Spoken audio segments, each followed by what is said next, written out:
বন্ধুরা, আমার আজকে বেগুন পোস্ত খেতে মন গিয়েছিল, আর কেমনভাবে বানিয়েছি একটু দেখে নেব। চলো, একটু হালকা করে নুন আর হলুদ দিয়ে রেখে দিলাম, আর এদিকে গরম তেল করতে দিয়ে দিয়েছি।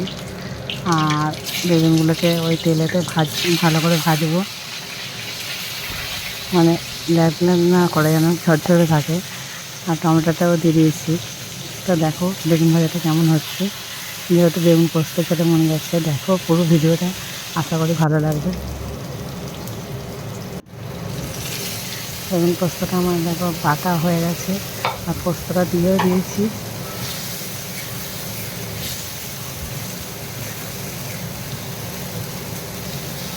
কিন্তু হওয়ার পরে দারুণ টেস্টি হবে, কেমন খেতে লাগলো অবশ্যই বলবো।